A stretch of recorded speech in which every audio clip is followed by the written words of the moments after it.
part first, then come to this one.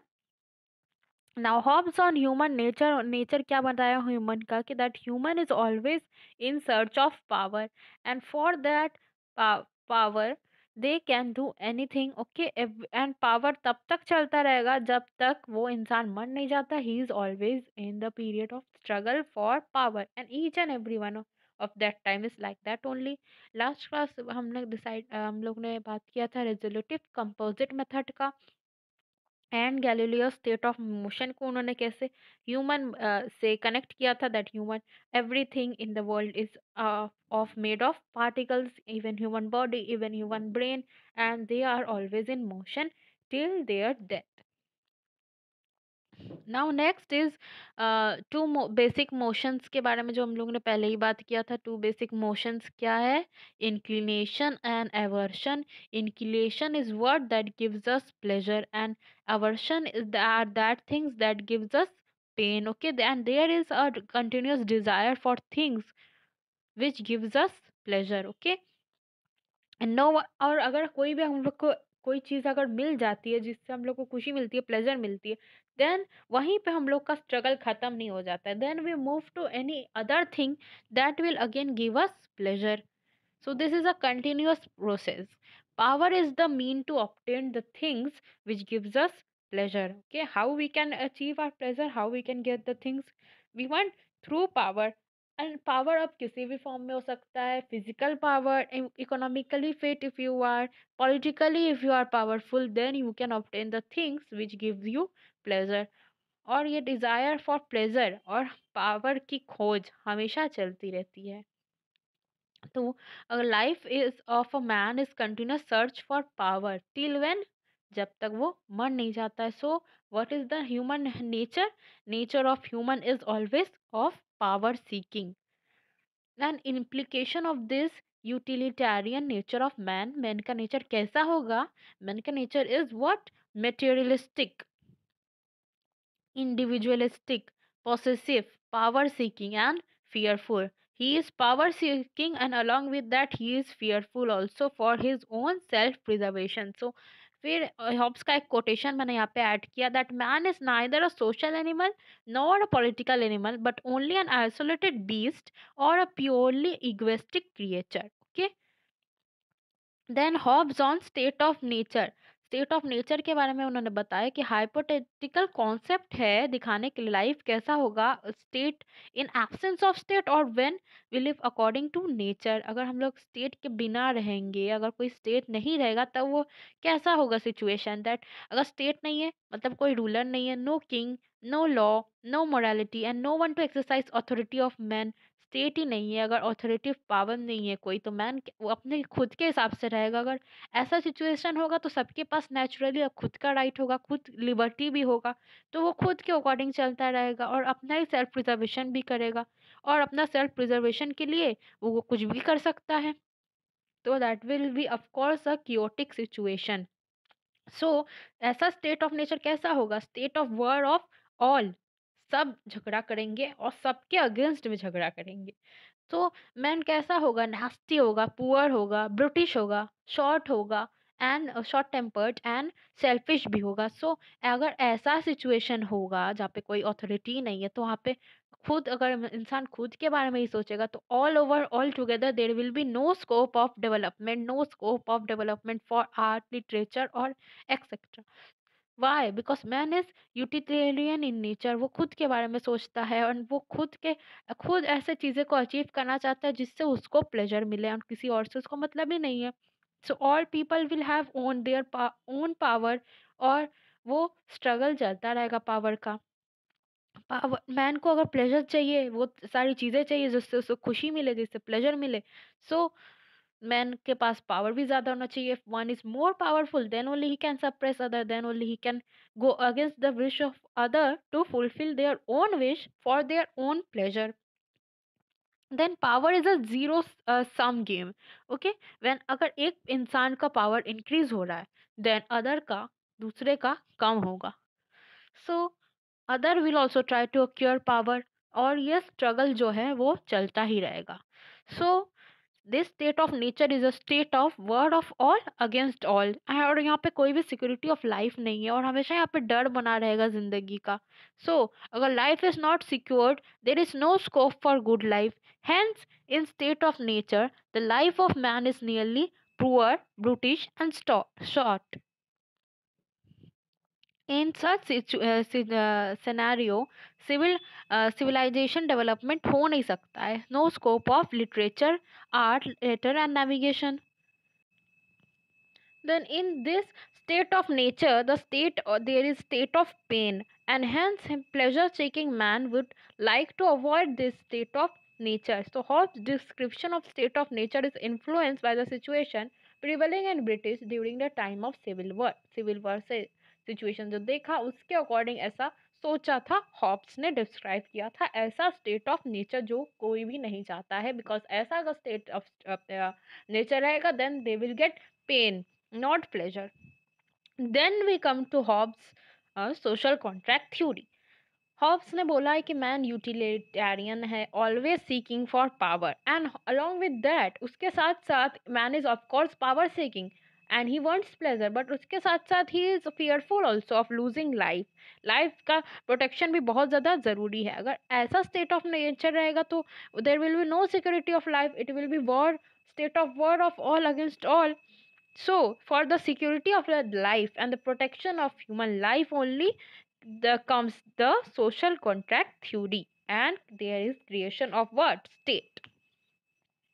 Then who are the parties in the contract? मतलब कैसे social contract किसके लिए form होता है? It is formed for the people, by the people, and in the for the people only, by the people only, and in the along with the people only.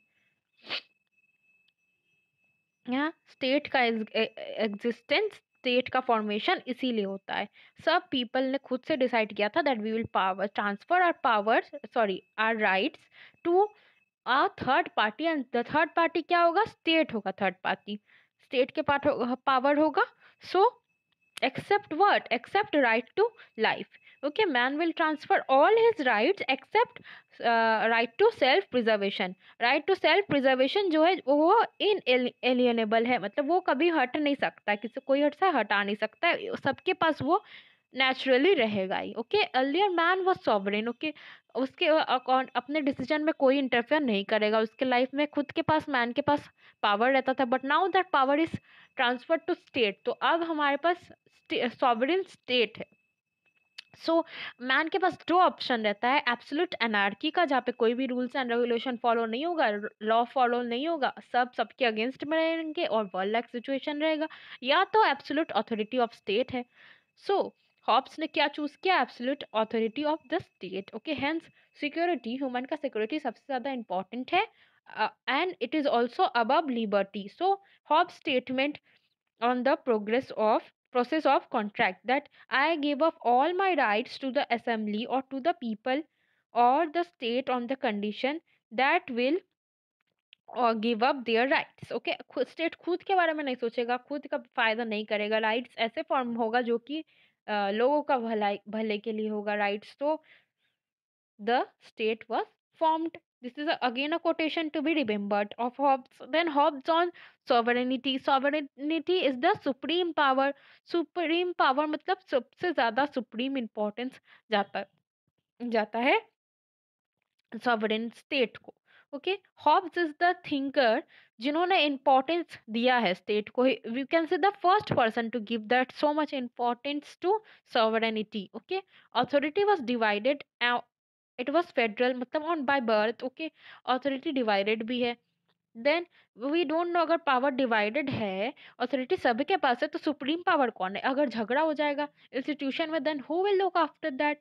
Like Supreme Court, we have the Supreme Court is the watchdog of Indian Constitution. Like that, only one supreme power should be there. Okay, judiciary, of course, is the watchdog of Constitution.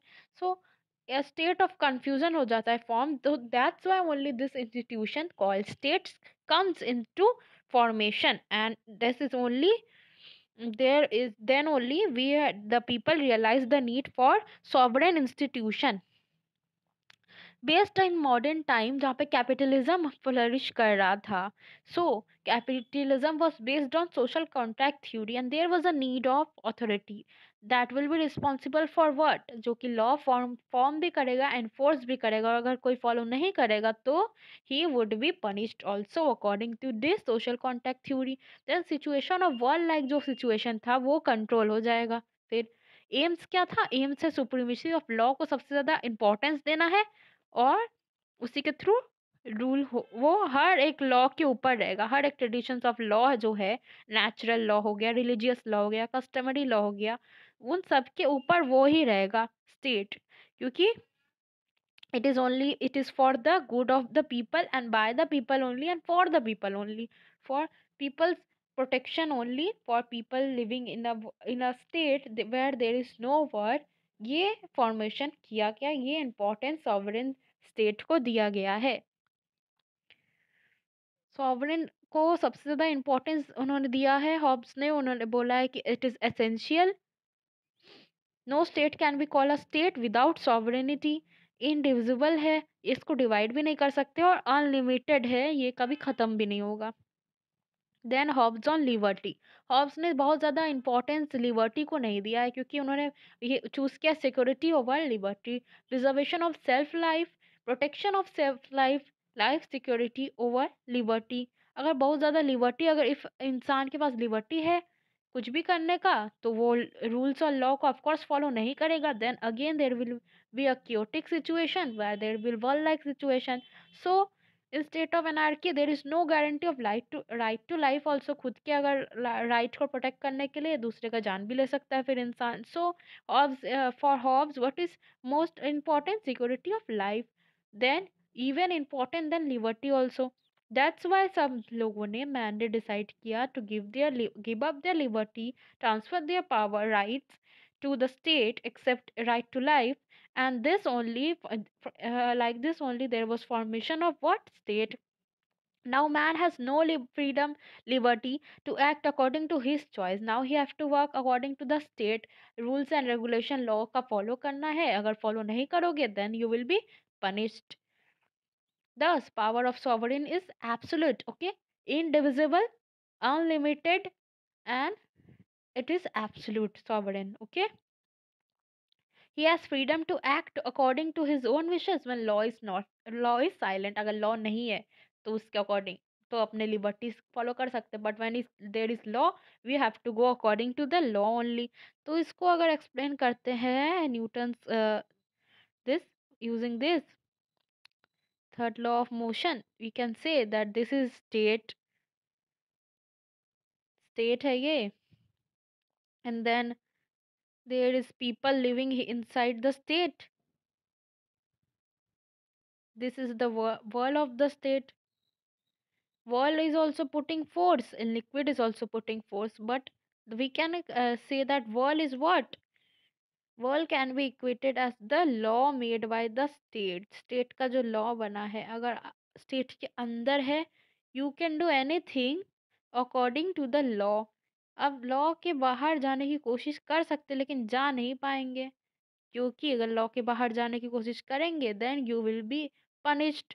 So hence when law exists man has no option but what? According the work according, act according to law. Oh, now I have written two books. You can search, you should search more books also of him. I have written two most important, Dick Life and Leviathan.